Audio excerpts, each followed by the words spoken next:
Say thank you guys for coming out. I want everybody to go ahead and get comfortable. Can you guys hear me back there? If you guys can, let's try to swing around a little bit to your left. Let's kind of gather around. We're going to be here for a while. We have some speakers today. And the first speaker I want to introduce to you guys, he's been around for a while. His name is Jacob. He's going to talk to you guys on how to be an ally.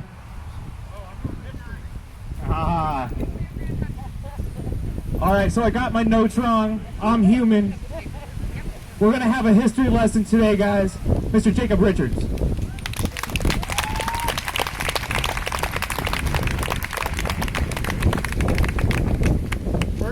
First off, I want to say history is the stories we tell each other about ourselves, about our communities, about our lives, and about our struggles. Junctions, this is not a complete history. There's some parts of it I've studied a lot. There's places I have big gaps. This is a history we can work on together to fill out and to change and to write new chapters in. But no discussion of race here in Western Colorado should start without talking about the Ute Indians. The Ute Indians, this was their homeland. It was then their reservation, and Western Colorado was kind of the last frontier when we decided to further reduce their reservation. Settlers came over and settled this area in the 1880s, but we have to recognize that this is stolen land that we're standing on right now if we're going to talk about race here in the Grand Valley.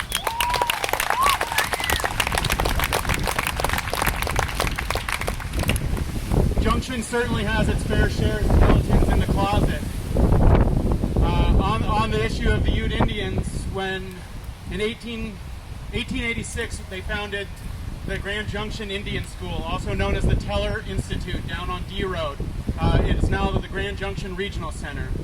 These schools were a way of killing their culture. The director of the Indian School program called it killing the Indian and saving the boy. These schools were oppressive institutions. I can tell two quick stories about the Indian School. One, in 1901, these two Navajo kids, sick of being beaten for speaking in their own language and for being separated from their family and their elders, crossed the San Juan Mountains in the middle of winter by themselves, 10-year-olds, to get back to the Navajo Nation and to their families. Another story I found digging through the microfiche was a story from 1909 warning the residents of Grand Junction not to give whiskey to the Indian boys that came in from the school into town.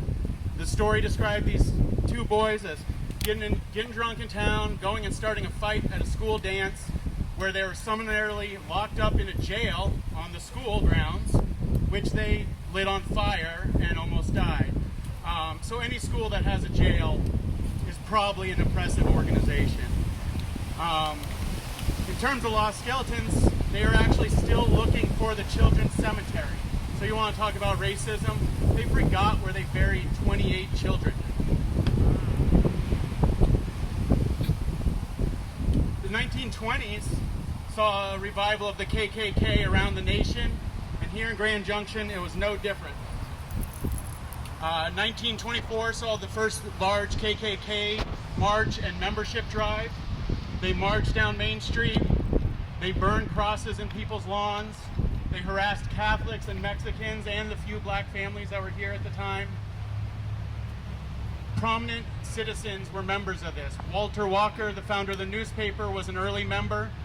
His history with it's a little murky because he later became an enemy of the KKK and spoke out against them. But in the early years, he was a loud advocate for the KKK here in Grand Junction. Sorry. You know, this is still a legacy that people feel. I was talking to a good friend of mine who described her Italian immigrant grandparents having a cross burned in their lawn. This is still a living memory here where people's families were terrorized.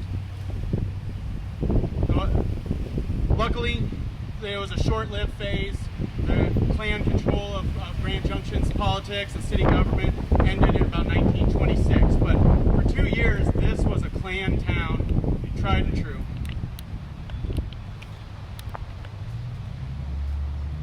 Does anybody know what a sundown town is? Sundown laws were laws that forbade people of color from being outside after dark. Fruita, Colorado, was one such town. It was a sundown town all the way until 1952, when the Minter family had a large, catastrophic auto wreck on the highway. The town had an emergency ordinance to withdraw the sundown law, and for 2 years, the residents of Fruita took care of the Minter family, and they lived here as members of our community.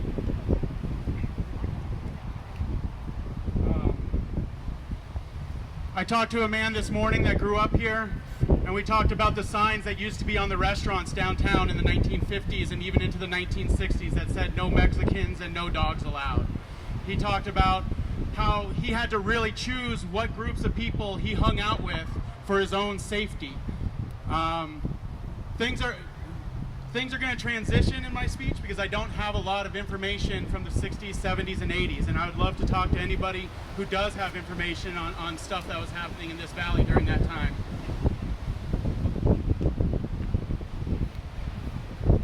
In this modern era, you know, things have gotten maybe a little bit better, but they're still not great.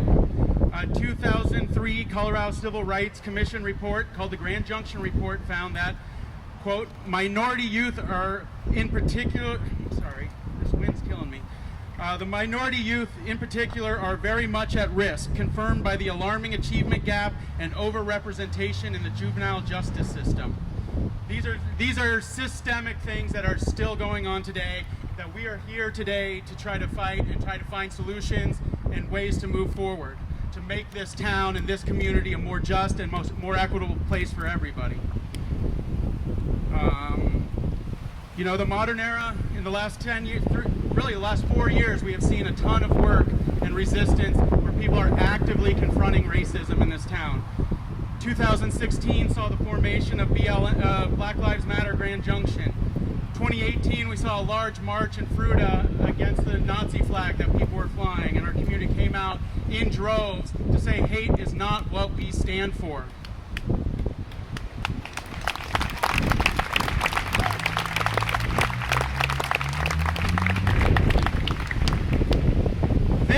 Today's paper is the new chapter of history in Grand Junction.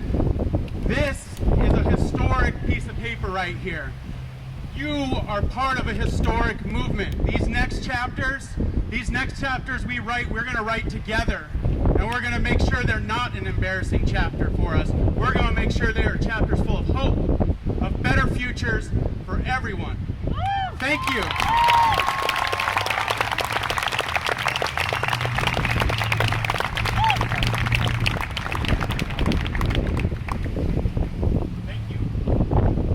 Have one more round of applause for Jacob now.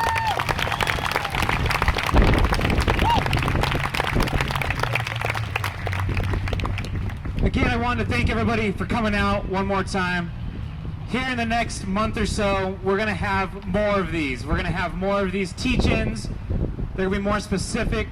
They're going to be all-day teach-ins. They're going to be hitting on different social community issues that we have here and nationally.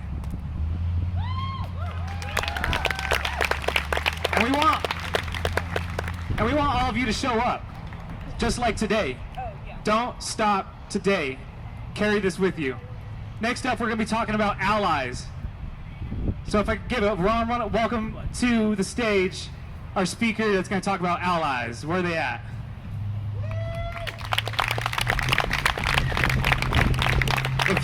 If you're having trouble hearing, don't be shy. Come around here, get closer to the speakers, come on over.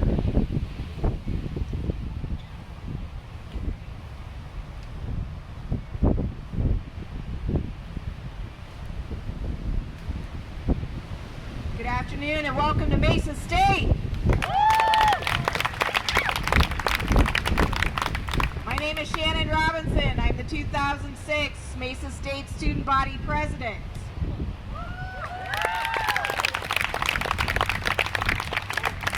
It's an absolute honor to see all of you out here. And I want to introduce my co-facilitator. She'll give you her name, a little bit about herself. Hi, my name is Sierra, and I've lived here my whole life. super great. So,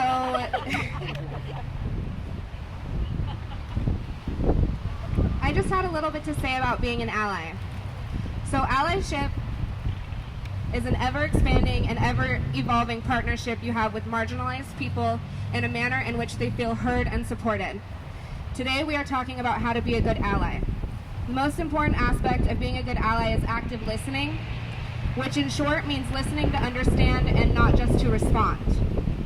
Every single person you meet has a story to tell if you listen closely, and you can learn tools to help support the people of color and other marginalized groups of people around you. On that same principle, if you're talking to somebody and they call you out for being offensive or are talking over the voices you're trying to amplify, you need to recognize that the whole system is bad and you're going to constantly have to unlearn toxic behaviors in order to grow and develop. It's hard, but it's not as hard as being one of the marginalized people you're standing beside. It may hurt your feelings. This is called white fragility, and there is literature on this topic if you're unfamiliar. But that doesn't mean you get to tell people that what you said doesn't count because you didn't intend to hurt someone. It still did. You don't get to decide what's hurtful for other people. Another thing people tend to do is tell stories of seemingly similar pain when trying to commiserate with their friends. However, in this situation, when a person of color tells you stories to help you understand, you need to understand that there is no way you will understand.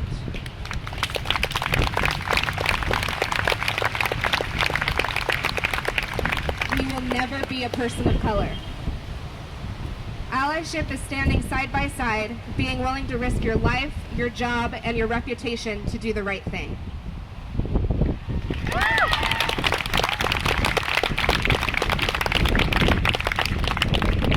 So I want to thank all my white brothers and sisters for coming out here. Sisters like Sierra. My white sisters are showing up hard. They're rolling hard with me. And I want to thank you.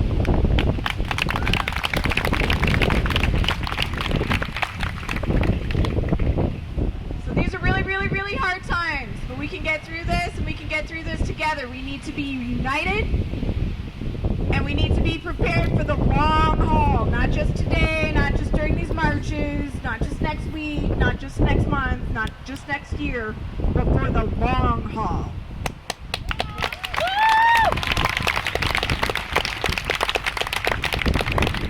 So my motto is, when you're an ally, meet people where they are at. That may be physically, or that may be in their mindset in that moment.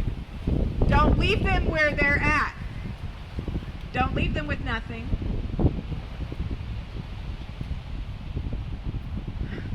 Encourage any positive change that you can. Know that what you do can affect us. So something you think might be really, really sweet has the potential to put our lives in danger. Our lives are in danger every day. They have been for 400 years. What you do reflects on us. So when you get into a screaming match with somebody, or you get into an obnoxious Facebook deal, that could affect us. It also affects you. Like, do you really want to spend your time and energy on that? Y'all exhausted yet from all this COVID and all this Black Lives Matter stuff? Exhausted yet? Raise your hands if this is exhausting. You know what else is exhausting? Getting constant calls for information.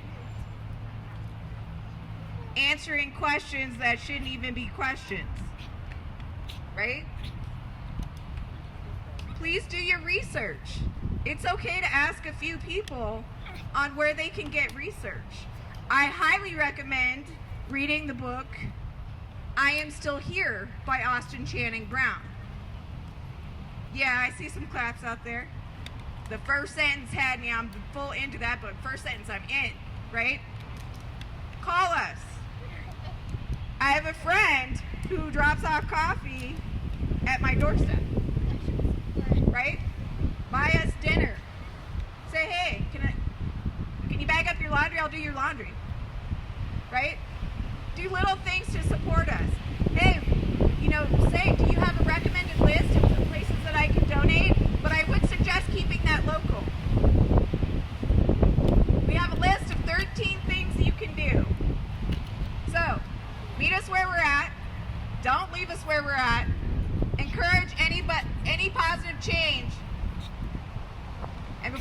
read some of these 13. The most important one, because I'm not going to have my voice silenced. I'm not going to let these young men be silenced. We're not going to let people usurp our movement. Nothing about us without us.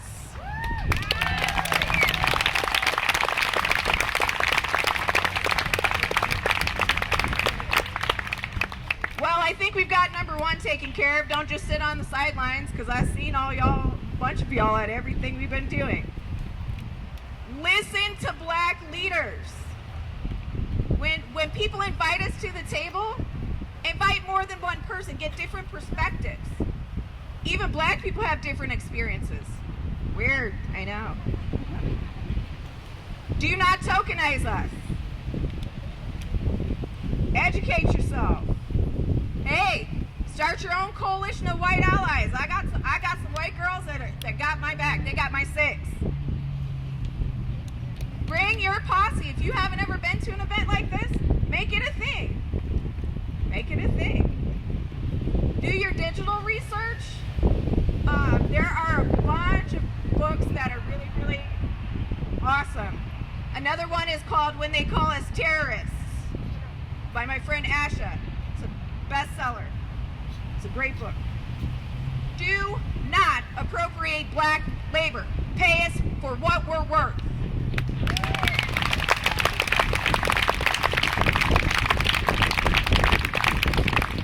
If you want us to come speak at your event, we are happy to, but we are not doing it for free. We take donations, and me being a professional, I have a professional speaker's fee, period. I have bills to pay. I am risking my life, literally, more so than ever before. I have a friend I can see nodding at me. We've lost jobs. We've lost friends.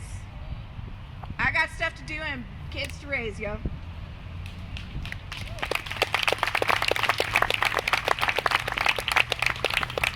Honor our stories, respect our feelings,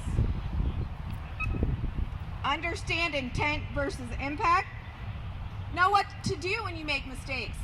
You say, you know, I'm happy to do the affirm, smackdown affirm when somebody goofs up. Yeah, I see how you could feel that way. Well, here's where I'm at with that, and here's how a lot of other people feel. Here's where you can get your research, and thank you. Stop exhausting us. Stop filling up our messages with 50 to 60 Facebook stuff. Stop texting me constantly at 2 and 3 in the morning. Find a support system. Be aware of safety. If something goes down, you put yourself between your brothers and sisters. You have your privilege that cops won't mess with and other people won't mess with. Right? Put yourself as a buffer.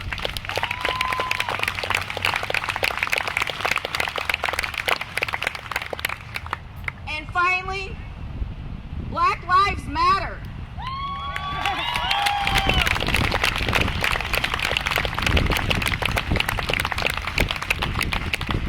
We never said that certain others don't, but do not come up to people in front of 400 people and tell me all lives matter. Because if they did, black lives would have already mattered and I wouldn't be out here doing this.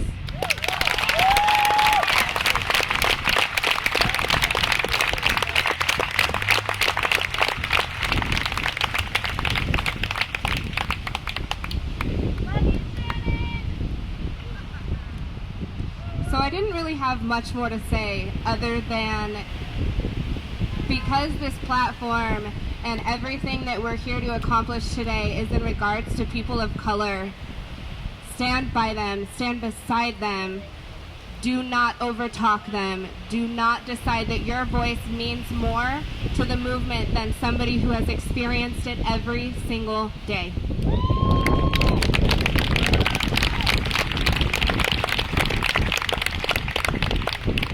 Thank you for being here. Thanks for showing up. Continue to show up. Don't hesitate to ask, how can I help? I can see a young man in front of me that came up to us when we were at a meeting that said, how can I help? I know there's a man here that was, we call him the 7th Street Blocker. He noticed that people were not respecting us when we were crossing streets, and so he's the 7th Street Blocker. He just put himself in there and went, okay, never done this before, but I'm doing it.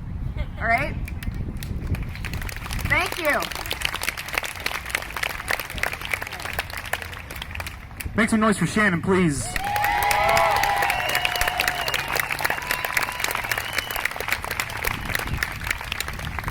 This next speaker, I know it's hard to hear in the back. If you're hard of hearing, come get closer. Don't be shy. Come on around. We'll give you some time. Come on. This next speaker is going to talk about something that's super important, and that is know your rights. Know your rights when you're out in public. Know your rights when you get pulled over by the police. Know your rights at all times. It is very important. During this next talk, I have a comrade that's going to be going around handing out these Know Your Rights pamphlets. It's a very easy Google search if you do not get one. We don't have one for everybody, but it's a very easy Google search. Look them up. Know Your Rights, ACLU. Google that. And up next is my buddy. I've known him for a very long time. We grew up together here in this town. Mr. David Hood.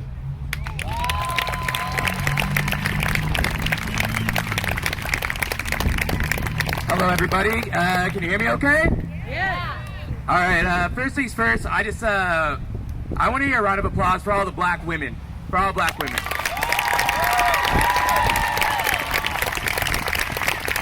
They don't get enough and they do a lot, so I just want to make sure we got that done. All right, so this is my first time ever doing anything like this, so thank you in advance for bearing with me. I'm going to do my very best. We're going to talk about your rights, knowing your rights when dealing with the police. There's going to be some parts of this where there's going to be a callback. I'll probably say it and then point to you, and I want you to say it back to me. Think y'all can do that? Yeah. All right, cool. I'm feeling pretty good about it. So let's get going. What rights do we have? Whether or not you're a citizen, you have these constitutional rights. The right to remain silent, the right to be free from unreasonable searches and seizures, and the right to advocate for change. All right. The Fifth Amendment to the United States Constitution gives every person the right not to answer questions asked by a police officer or government agent. Here's the first callback. I wish to remain silent. I wish to remain silent. All right, you guys get it. The Fourth Amendment is supposed to protect your privacy from government intrusion. Police cannot search you, your possessions, your home, etc. unless you consent. Your silence gives police consent. Police obtain a search warrant, or an exception to the search warrant requirement exists. Without a warrant, police or government agents may not search your home or office without your consent, and you have the right to refuse to let them in. Here's another callback. I do not consent to this search. I do not consent to this search. All right. Must be said out loud. Your silence indicates to police that you consent or agree to what they are doing. Let's talk about a real fun one. The right to free speech and assembly.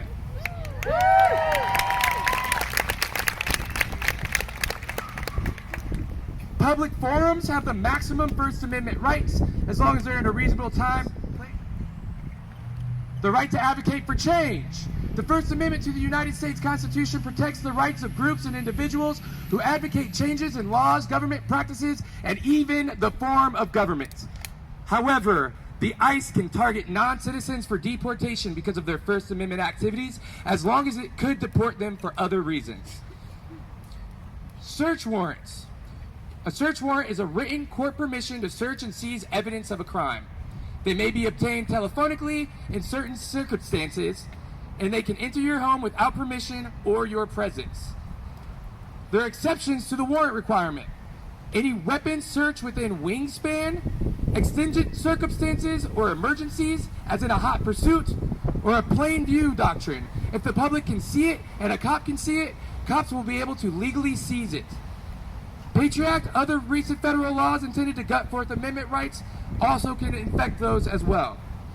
Regardless, do not consent. Let's try another callback.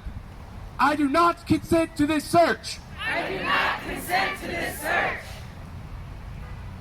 Marvelous. As what happens with PowerPoint's presentations, like I'm using, I got a little off track, so Just stay quiet. Thank you. All right. Constitutional rights cannot be suspended even during a state of emergency or wartime, and they have not been suspended by the USA Patriot Act or other recent legislation. Now we're going to talk about the different kinds of police encounters. A conversation, detention, and arrest. They're all very different, and you have different rights depending. So let's talk about the first one. The conversation. You are under no legal obligation to have a conversation with the police, FBI, ICE, TSA, or an investigator. If you agree to talk to them, you will very likely give them the very information they need to arrest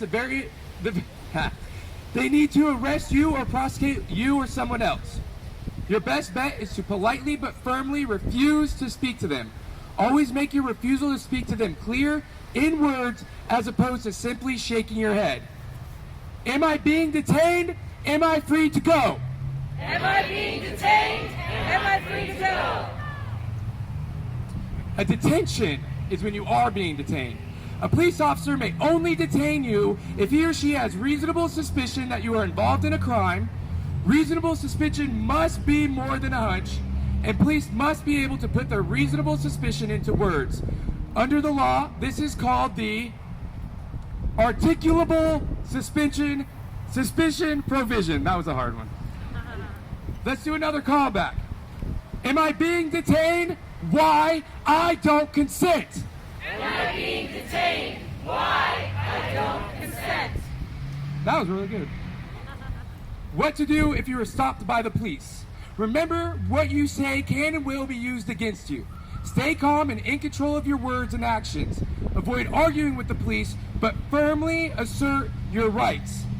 Never run or physically resist, even if you think that the stop is unreasonable or unlawful.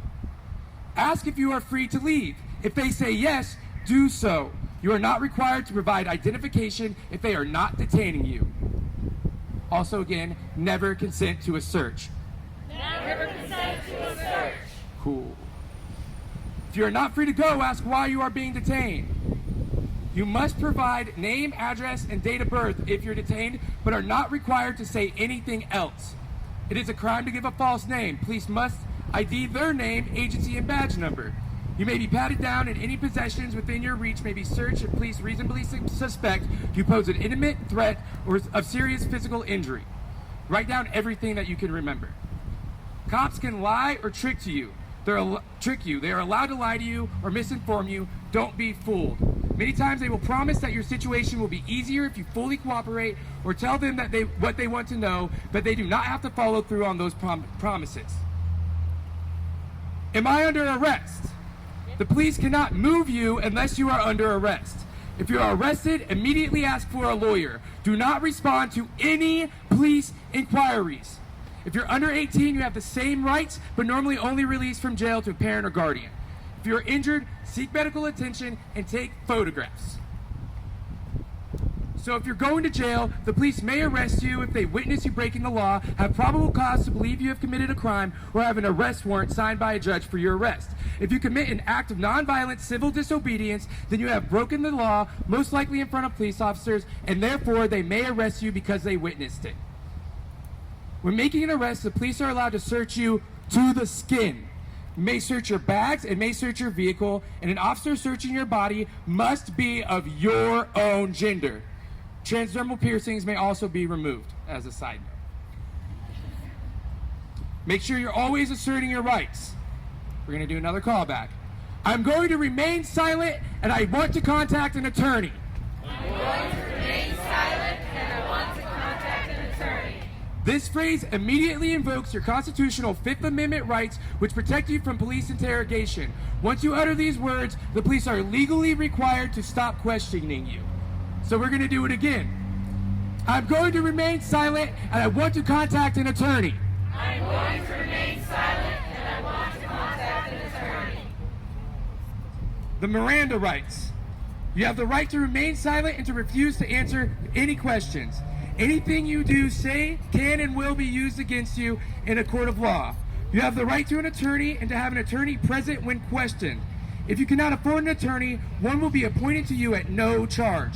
If you decide to answer questions now without an attorney present, you will retain the right to stop answering at any time until you talk to an attorney. Do you understand these rights as explained to you? Knowing and understanding your rights as I've explained them to you, are you willing to answer my questions without an attorney present? Hey, what's the answer to that? No! Yes. Your demand of rights. I will not talk to you or anyone about anything. I demand to have an attorney present before I speak to you or anyone. I demand to have an attorney present before I speak to you or anyone. I will not answer any questions or reply to any charges without my attorney present. I will not answer any questions or reply to any charges without my attorney present. You all did great. You all did great. All right, so there are some pamphlets going around that have all of these rights and some other information on them. And if you want any more of those or need a handout to your friends, come contact me directly or really anybody you see that looks like they might know what's going on, and they'll point you to me. Thanks again, everybody, for coming out and being willing to listen and elevate and center Black voices today. I have a donation jar over here, and there might be some other donation jars popping up. Same people kind of look like they know what's going on. A lot of that is going to go to stay here in the Black community in Grand Junction, and also go to the Colorado Freedom Fund, which is helping bail out protesters right now in Denver. Now I'm going to find someone to hand the mic to. One more round of applause for David, please.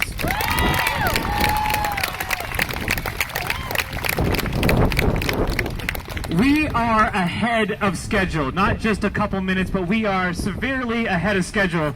Give yourselves a round of applause for that. Let's review a couple important things that Dave just said. Never, ever. Have a good day. Never, ever consent to a search. Never ever consent to a search. Repeat after me. Never ever consent to a search. Never ever consent to a search. Awesome. If you guys are going to be out here protesting and coming out and doing these marches, there are a couple other things you need to know when coming out and doing that. There is a number for the National Lawyers Guild. You need to take that number, Google it. It's on my arm. You can look it up online. Write it on your skin in permanent marker. If you get arrested, you call this number. They will take your case and help you out pro bono.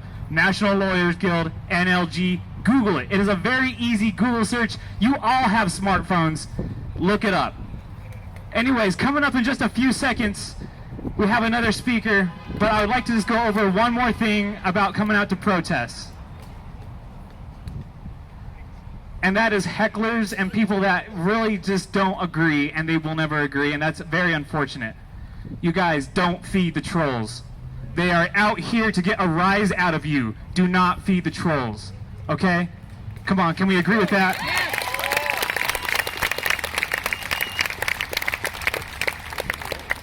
Unfortunately, your social media posts are not going to change any of their minds, and that is very unfortunate. It is a reality, though. Do not feed the trolls. The more you feed into it, the more likes and shares and views they get. Do not feed the trolls. It is very important. Can I get a round of applause for all the speakers that we've had so far?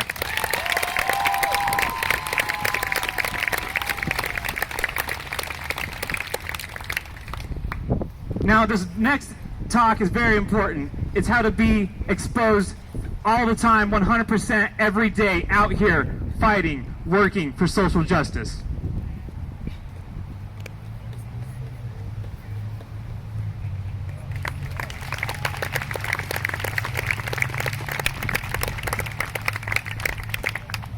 So before we start, I'm going to first thank the city council people that came out, show support, the representatives from CMU, District 51 representatives that were here, and everybody else that I'm forgetting to mention.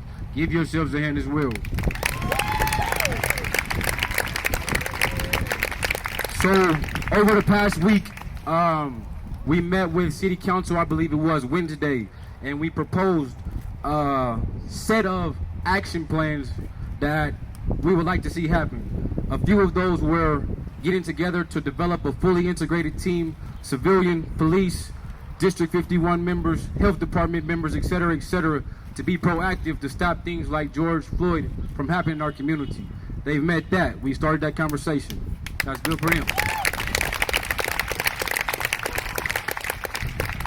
Second, salute to Tim Foster and John Marshall. They made some phone calls to some guys over the weekend. We don't need to discuss it now, but I'd like you to give those guys a hand as well.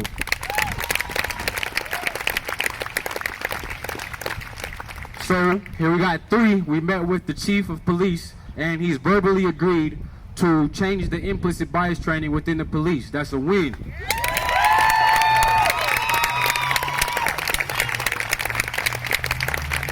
So lastly, here we are, which was everyone coming out and demonstrating our community unity. We've done that, but the fight doesn't stop here. Next week, I'm gonna have a whole new list of things we need to do. So let me just give you a little information. So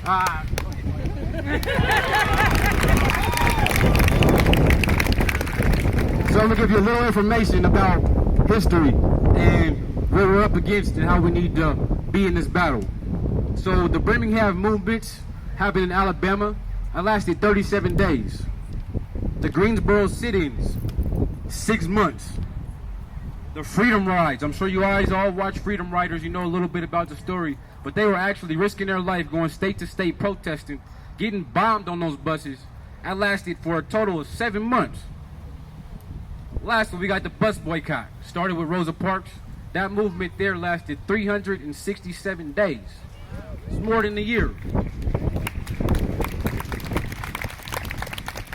So don't clap for me. I want in a few weeks, a few years, for us to all be able to clap together. What needs to happen is we need to continue to fight. We need to continue to be proactive. I see plenty of children here in this community, plenty of them. It's our responsibility as adults, as teens, as leaders, as officials in this community to not only be proactive, but to 2, hold people accountable. That's big. That's what our community is going to be about.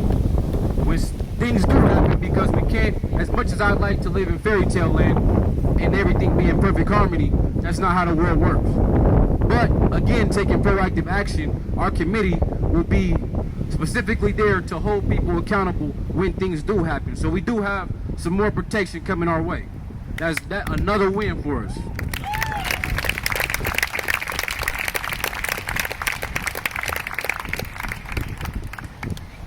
So my challenge for everyone here today, after we all stand up and we march back unified, is tomorrow when you wake up, to feel the same way. Next month when you wake up, feel the same way. Next year when you wake up, feel the same way. That's the only way things get better. We got a lot of work to do. The world's in shambles. Half the world's on fire, and I guess half of it's cool. I guess. We got a lot of work to do, and us here together, that's standing here, we owe it.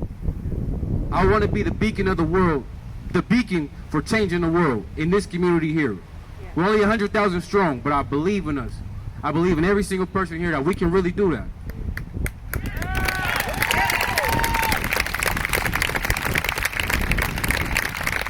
Lastly here, I'm gonna give you a quote from Malcolm X, one of my favorite leaders.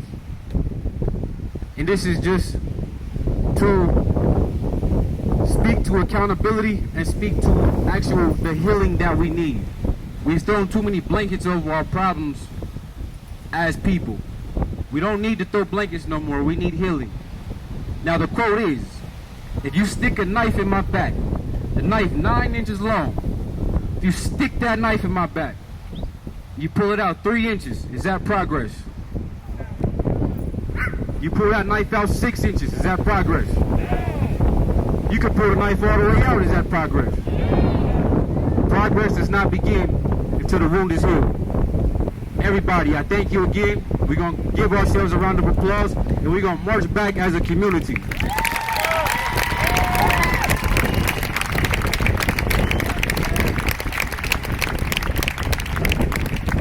Lastly, so as we're getting up out of here, special thank you to my favorite Councilwoman, Anna Stout. City Council and former Mayor Rick Taggart, my guy. Lastly, Deputy Chief Matt Lewis. Give yourselves a hand. All right. Chuck! Where you at? Chuck McDaniels, give him a round of applause. All right. Let's go.